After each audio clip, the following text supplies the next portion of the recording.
दोस्तों आज की ये कहानी आगरा यूनिवर्सिटी की है जो बहुत ही फेमस यूनिवर्सिटी है जहाँ की एक प्रोफेसर साहब होते हैं जिनका नाम होता है नेहा शर्मा। तो नेहा शर्मा आगरा यूनिवर्सिटी में प्रोफेसर के पद पर तैनात हैं। यहाँ पर अपनी सरकारी जॉब की ड्यूटी बाकायदा निभा रही हैं। तो वो पढ़ने में एवं शिक्षा में बहुत ही उनके परिवार जो था उनका आगे था। तो इस वजह से उन्होंने कोई अन्य शादी का भी मशवरा नहीं किया था, नहीं उनके माता पिता और किसी ने भी अभी शादी के बारे में कोई बातचीत शुरू नहीं की, जबकि उनकी एज लगभग 40 साल की हो चुकी थी। दोस्तों वो एक प्रोफेसर के पद पर तैनात थी, अपनी ड्यूटी बाकायदा अच्छे से निभा रही थी। उसी बीच उन्हें एक अकेलापन खाने लगा। उन्हें ये अकेलापन अच्छा नहीं लग रहा था, तो उन्होंने अपनी छोटी बहन को बताई। जबकि छोटी बहन की शादी हो चुकी थी, तो उन्होंने छोटी बहन को बताई कि मैं अब मुझे अकेलापन खाने लगा है और मैं एक अच्छे सुयोग्य वर की इच्छा में हूँ और हम अपनी शादी करना चाहता हूँ, क्योंकि अकेले मुझे अब रहना अच्छा नहीं लगता है। तो उनकी बहन उन्हें बताती है कि आजकल काफ़ी ज़्यादा सोशल वेबसाइट हैं, सोशल मीडिया के माध्यम से भी शादियाँ हो रही हैं, रजिस्ट्रेशन हो रहे हैं, तो रजिस्ट्रेशन के माध्यम से भी शादी कर सकती हो आप। तो वो प्रोफेसर थी, उन्हें भी अच्छे से जानकारी थी, तो उन्होंने सोचा कि चलो सोशल वेबसाइट के ही माध्यम से शादी कर लेते हैं, तो एक रजिस्ट्रेशन करवा देते हैं। तो उन्होंने अपनी एक अच्छी सी प्रोफाइल बनवा करके वेबसाइट पर लॉन्च करवा दी, तो जिसमें अपना पूरा ब्यौरा, पता, आगरा की कौन सी गली, कौन से मोहल्ले में रहती हैं, किस पद पर तैनात हैं, प्रोफेसर पद पर तैनात थी वो यूनिवर्सिटी में। तो उन्होंने पूरी अपनी जिस तरीके से फाइल होती है पूरी बाकायदा फोटो की भी फोटोग्राफ लगवाए, उसमें कंप्लीट करवा करके वेबसाइट पर लॉन्च करवा दी। और दोस्तों इधर एक दूसरा किरदार होता है इस कहानी में, जिसका नाम होता है अवधेश शर्मा। जो अवधेश शर्मा भी आगरा में ही रहने वाला था, जो पांचवी फेल था, बट वो अपनी जिंदगी सही से नहीं चल पा रहा था जिंदगी में। तो वो एक बस के कंडक्टर में अपनी प्राइवेट के तौर पर नौकरी करने लगता है। पांचवी फेल कंडक्टर जो होता है अवधेश शर्मा, तो वो अपनी कंडक्टर बस में कंडक्टरी करके अपनी जिंदगी का गुजारा चलाता है, अपनी जिंदगी आगे बढ़ाता है। लेकिन घर से एवं अच्छे माहौल से न होने की वजह से उसकी शादी नहीं हो पा रही थी। तो उसे भी शादी की इच्छा जाहिर की उसने भी, लेकिन उसके जो दोस्त होते हैं वो काफ़ी पढ़े लिखे और अच्छे समाज से थे, तो उन्होंने ये सलाह मशवरा अपनी शादी का अपने उन दोस्तों से मिलाया। तो दोस्तों ने उन्हें जानकारी दी अवधेश शर्मा को कि आप ऐसा कीजिए, सोशल वेबसाइट पर अपनी एक प्रोफाइल लॉन्च करवा दीजिए, एक प्रोफाइल बनवा करके रजिस्ट्रेशन करवा दीजिए, जिससे कि कोई ना कोई लड़की आपसे ज़रूर संपर्क करेगी और शादी आप दोनों लोग कर लेना। तो जब ये बात अवधेश शर्मा जी को पता लगता है, तो वो तुरंत जाते हैं ऑनलाइन केंद्र पर और वहाँ पर जाकर के एक अच्छी सी प्रोफाइल बना के उन्होंने ये बस कंडक्टरी और जो ये छोटा मोटा वाला था ये सब कुछ हाइड करवा करके एक अच्छी भरकम प्रोफाइल बनवाई, जिसमें उन्होंने दर्शाया कि मेरा नाम अवधेश शर्मा है और मैं एक प्रॉपर्टी डीलर हूँ। लगभग हमारी प्रॉपर्टीज 12 से अधिक संख्या में आगरा में ही हैं और मैं प्रॉपर्टी डीलरी का काम करता हूँ। तो जब अवधेश शर्मा इस तरीके की एक अच्छी सी प्रोफाइल फोटो और उसमें फोटोग्राफ ऐड करवा करके प्रोफाइल लॉन्च करवाते हैं, एक रजिस्ट्रेशन करवा देते हैं सोशल मीडिया पर, उधर जो दूसरे किरदार होती हैं नेहा शर्मा, उन्हें अपने वेबसाइट, अपनी प्रोफाइल के माध्यम से, अपने मोबाइल के माध्यम से उन्हें पता लगता है कि कोई अवधेश शर्मा है जो प्रॉपर्टी डीलर का काम करते हैं यहीं आगरा में। तो उन्होंने अवधेश शर्मा जी के नंबर पर संपर्क किया और उनसे बातचीत की, उनके बारे में पूछा। तो अब से अवधेश शर्मा ने उन्हें बताया कि हाँ, मैं एक प्रॉपर्टी डीलर हूँ और इस आगरा के इस मोहल्ले में रहता हूँ।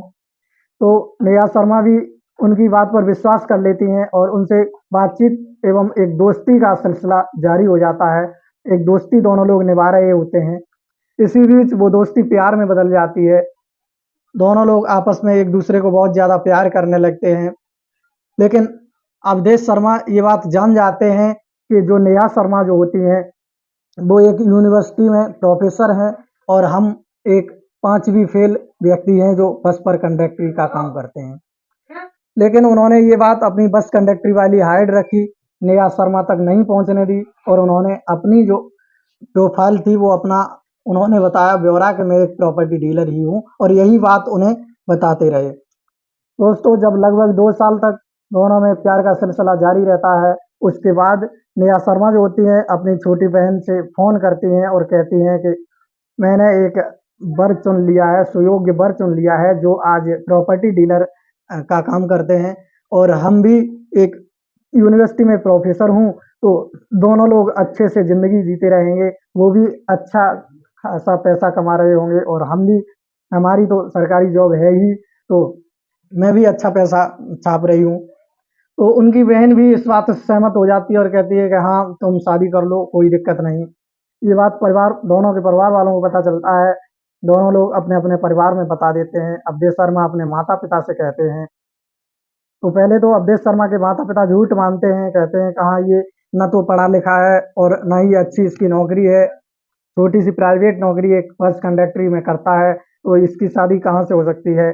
लेकिन जब अवधेश शर्मा अपनी शादी की डेट नियुक्ति करके और पूरी तैयारियों के साथ जब वो डेट नज़दीक आ जाती है, तो वो बारात लेके जाते हैं और नेहा शर्मा के दरवाजे पर बारात ले जाने के बाद बाकायदा शादी करते हैं। समाज के तौर पर जो रीत व्यवहार होते हैं, सभी पूरे करके उसके बाद जो दुल्हन उनकी नव दुल्हन जो नेहा शर्मा होती है, उस घर में आती है अवधेश शर्मा के में। परिवार वालों को घर वालों को सबको खुशियाँ होती हैं। शादी होने के बाद नेहा शर्मा जब अवधेश शर्मा के घर में आती हैं, तो कुछ दिनों के बाद दोनों लोग अपनी ड्यूटी पर जाते हैं, लेकिन अवधेश शर्मा भी अपनी ड्यूटी पर जाता है। लेकिन जो नेहा शर्मा होती है, वो अभी भी नहीं समझ पाती है कि ये बस कंडक्टर हैं। लेकिन नेहा शर्मा अपनी यूनिवर्सिटी में बाकायदा ड्यूटी पर जाती हैं, अपनी ज़िंदगी चला रही होती हैं। उसी प्रकार आगे सिलसिला जारी रहा। लगभग 1 साल बाद नेहा शर्मा को अवधेश शर्मा बता देता है कि मैं एक 5वीं फ़ेल व्यक्ति हूँ और बस कंडक्टरी में काम करता हूँ। तो नेहा शर्मा इस चीज़ को लेकर के घबराती नहीं है, सोचती है खैर कोई बात नहीं, आप नहीं तो मैं सही, गवर्नमेंट जॉब में मेरी जॉब है, तो कोई दिक्कत नहीं है, अच्छा पैसा हम कमा ही रही हूँ, मैं तुमको पैसा दे दूँगा लेकिन तुम ऐसा करो एक कोई बिज़नेस साइड में एक बिज़नेस भी चलाने लगो जिससे कि आप भी अर्निंग करो और मैं भी अर्निंग करें, दोनों लोग इनकम घर में आए। ऐसी बात जब नेहा शर्मा अवधेश शर्मा से कहती है तो अवधेश शर्मा कहता है कि ठीक है। तो अवधेश शर्मा नेहा शर्मा से पैसे लेने लगता है अपनी पत्नी से और पैसे एक बिजनेस के नाम पर खर्च करने लगता है, अपने दोस्तों के साथ जाता है और जब दोस्तों आप लोग जानते हो कि जब पैसा ज़्यादा आ जाता है तो उसके बाद नशे और जो जुए ये सब काम व्यक्ति के पास आने लगते हैं। तो जब वो नशा करने लगता है, अपने दोस्तों के साथ पार्टियों में पैसा बर्बाद करने लगता है, लेकिन नेहा शर्मा को एक बिज़नेस ही बताता है। तो जब वो पैसा खर्च करता है, नशे में घर पर आता है, तो नेहा शर्मा से गाली-गलौज करता है। एक दिन उसने नेहा शर्मा को मारपीट कर दी। इस चीज़ को लेकर के नेहा शर्मा ने सोचा कि ये हमारा जो पति अवधेश शर्मा है, पहले तो अच्छा था लेकिन अब ये बिगड़ गया है, इसे पैसे मैंने खर्चे के लिए ज़्यादा दे दिए। ये कोई बिज़नेस वगैरह कुछ नहीं करता है, क्योंकि नेहा शर्मा तो शिक्षित थी, प्रोफ़ेसर थी एक यूनिवर्सिटी में, तो उसे तो इसके बारे में पूरा अंदाज़ा लग चुका था। तो उसने पैसे वगैरह सब देना बंद कर दिए। अब अवधेश शर्मा जब पैसों के लिए, खर्चे के लिए दुखी रहने लगा, तो वो कहता है नेहा शर्मा से कि जो तेरा अकाउंट है, खाता है, उसमें मेरा जॉइंट खाता अकाउंट में लगवा दे। तो जब नेहा शर्मा इस चीज़ को लेकर के मना कर देती हैं, तो कहता है कि तू मुझे नॉमिनी बना दे अकाउंट का। लेकिन नेहा शर्मा नॉमिनी भी नहीं बनाती हैं, वो अपनी बहन और बहन के लड़के को नॉमिनी बना देती हैं, जिससे कि यदि मुझे कुछ हो जाए, ये नशे में आता है, हमारे साथ मारपीट करता है, बाई चांस मेरी मौत हो जाती है या कुछ हो जाता है, तो हमारा जो पैसा है, वो पैसा हमारी बहन और हमारे बहनोता को मिल जाए। तो जब इस चीज़ को लेकर के अवधेश शर्मा को पता चलती है कि इसने नॉमिनी मुझे नहीं बनाया, अपनी बहन और अपनी बहन के लड़के को बना दिया है, तो अवधेश शर्मा बहुत ही गुस्से में रहने लगता है और उस पर मारपीट करने के लिए उतारू हो जाता है। उसे मौत के घाट उतारने की सोचने लगता है। एक दिन ऐसा ही होता है, नेहा शर्मा संडे का दिन था, कमरे में आराम कर रही थी, तो बेड पर लेट करके बेडरूम में नेहा शर्मा जब आराम कर रही होती हैं, तो अवधेश शर्मा कहीं बाहर काम से आते हैं और जैसे ही मौका पाते ही घर में देखते हैं कोई नहीं है, तो उस वक़्त वो बेडरूम पर पहुँच जाते हैं, तो नेहा शर्मा का मूड रोमांच हो जाता है और अपने पति अवधेश शर्मा को पास में बुला लेती है।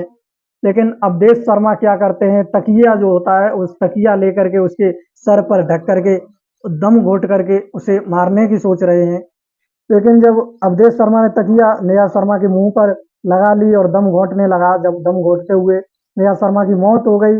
लास्ट में खून निकला मुंह से, नाक से जब खून निकला तो तकिया और जो बेड शीट होती है वो सब खून से लथपथ हो जाती है। तो उसके बाद अवधेश शर्मा सोचता है कि ये जो खून लग गया है इससे मैं ही कातिल पकड़ा जाऊंगा। तो उसने तुरंत तकिए का जो कवर होता है वो निकाला और बेड शीट निकाली और उसे वॉशिंग मशीन में तुरंत धुल दिए और वॉशिंग मशीन में धुलने के बाद जो कपड़े कहीं सूखने नहीं डाले, उसी वॉशिंग मशीन में ही रखने दिए। तब उसी में रखने दिए। उसके बाद अवधेश शर्मा जो होता है अपने काम से शहर में बाहर आगरा में ही निकल जाता है। 2 घंटे बाद जब लौट करके आता है तो वो घर में घुसते ही तुरंत अपनी पत्नी नेहा शर्मा को एक बनावटी आवाज लगाता है और कहता है कि कहाँ हो नेहा, इधर बाहर निकल के आओ। लेकिन जब नेहा कमरे में औंधे मुंह लेटी हुई थी, क्योंकि उसकी मौत पहले ही वो कर गया था, जैसे ही कमरे में उसने देखा, चीखने चिल्लाने लगा। मोहल्ले वाले और जो घर परिवार के थे वो सभी इकट्ठे करने लगा, इकट्ठे किए। उसके बाद जो नेहा शर्मा की गाड़ी का जो ड्राइवर था उससे फोन करता है और कहता है कि बहुत जल्दी आओ, नेहा शर्मा कुछ बीमार हो गई हैं और उन्हें हॉस्पिटल लेकर के चलना है। जैसे ही वो लगभग 20 मिनट बाद ड्राइवर गाड़ी लेकर के आता है, नेहा को गाड़ी में बिठा करके हॉस्पिटल ले जाता है। हॉस्पिटल में डॉक्टर पूछते हैं क्या बात हुई, तो अवधेश शर्मा कहता है कि इन्होंने कल पूजा की और व्रत रखा, लेकिन इनकी तबीयत पहले से भी खराब चल रही थी तो मैंने इन्हें रोका कि व्रत मत रखो, लेकिन ये नहीं मानी और इन्होंने व्रत रखा और कुछ फल खा लिए जिससे इन्हें कल उल्टी हो गई थी। उसी से हो सकता है कोई आज दिक्कत बन गई, इन्हें चेक कर लीजिए डॉक्टर। ये हमारी पत्नी है जो आगरा की ही यूनिवर्सिटी में प्रोफेसर हैं। तो जब डॉक्टर साहब इतनी बात सुनते हैं, तुरंत मरीज जो नेहा शर्मा होती हैं उनके ऑक्सीजन लगा देते हैं और जैसे ही हाथ पकड़ के नब्ज चेक करते हैं तो उन्हें पता चलता है कि लगभग नेहा शर्मा की मौत 4 घंटे पहले ही हो चुकी होती है। उसके बाद वो तुरंत आगरा यूनिवर्सिटी की प्रोफेसर होने के नाते वो तुरंत ये बात फैलाते नहीं हैं। वो ये डायरेक्ट एसपी को फ़ोन लगाते हैं डॉक्टर साहब और एसपी से पूरी बात बताते हैं।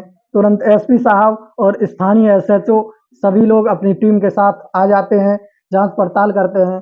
उस पति को भी अवधेश शर्मा जो होता है उससे भी पूछताछ करते हैं। तो अवधेश शर्मा बताता है कि इनकी तबीयत पहले से भी खराब चल रही थी और ये आज उसमें व्रत रख लिया इन्होंने और कुछ फल खा लिए थे, तो वो फल की वजह से इन्हें उल्टी हो गई और इन्हें कुछ बीमारी हो गई, दिक्कत हो गई।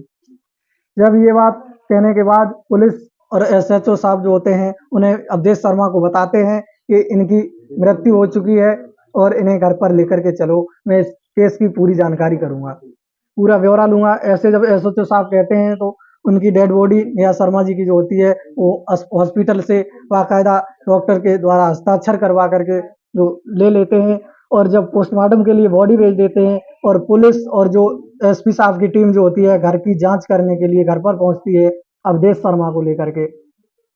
जब घर के सभी कैमरे चेक होते हैं तो उसमें कोई जिस कमरे में उन्होंने दम घोंटा था, जिस कमरे में अवधेश शर्मा ने नेहा को मारा था, उस कमरे में कैमरा नहीं लगा था, कैमरा सिर्फ गेट पर ही लगा था। तो वो जो गेट वाला कैमरा था वो जब जांच किया तो उसमें न कोई बाहरी व्यक्ति आया और न कोई अंदर से बाहर गया कोई बाहरी व्यक्ति, सिर्फ यदि आना जाना लगा रहा तो नेहा शर्मा और उसके ड्राइवर और अवधेश शर्मा का ही। तो उसके बाद अवधेश शर्मा को पूछताछ होती है तो अवधेश शर्मा फिर वही बात बताते हैं कि ये व्रत रखती थी और इन्होंने व्रत रखा, कुछ फल खा लिए, उल्टी हो गई, उसी से इन्हें बीमारी हो गई। तो उसके बाद जब पुलिस उस कमरे की जांच पड़ताल करती है तो वॉशरूम में जाते हैं तो उसमें देखते हैं, वॉशिंग मशीन में जब देखते हैं तो तकिए का कवर और बेडशीट रखी हुई होती है। जब तकिए का कवर और बेडशीट दोनों चीजें देख करके पुलिस वाले अवधेश शर्मा से कहते हैं ये किसने धोए, तो अवधेश शर्मा कहते हैं कि ये तो साहब मैंने ही धोए। उसके बाद पुलिस समझ जाती है इसने धोए तो इसने सूखने क्यों नहीं डाले बाहर, तो तुरंत पुलिस समझ जाती है और अवधेश शर्मा को हिरासत में ले लेती है और अवधेश शर्मा पर मारपीट लगाने के बाद जब अवधेश शर्मा को पूछताछ करती है कि कैसे हुई मौत नेहा की, तो अवधेश शर्मा पूरी जानकारी देता है और कहता है कि इन्होंने अपने खाते का नॉमिनी अपनी बहन और अपनी बहन के बेटे को बनाया, इस बात से लेकर के मैं इनसे गुस्सा हो गया और ये इन्हें मैंने दम घोंट करके बेड पर ही मार दिया। तो दोस्तों, ऐसी घटना, ऐसी कहानियों के लिए बने रहिए हमारे crime India TV YouTube channel पर। ऐसी ऐसी घटनाएं हो रही हैं जो आजकल पति पत्नी के बारे में और पत्नी पति के बारे में भी नहीं सोचते हैं कि इनके बारे में हमें ऐसा नहीं करना चाहिए। नहीं पति पत्नी पर विश्वास करता है, नहीं पत्नी पति पर विश्वास, एक दूसरे पर कोई विश्वास नहीं करते हैं। पता नहीं कब पत्नी आपके साथ घात कर दे। तो यह ऐसी चीजों में सचेत रहें, ऐसे केस बहुत हो रहे हैं आजकल। धन्यवाद। वीडियो अगर अच्छी लगी हो हमारी तो शेयर करें और चैनल को सब्सक्राइब करें। जय हिंद।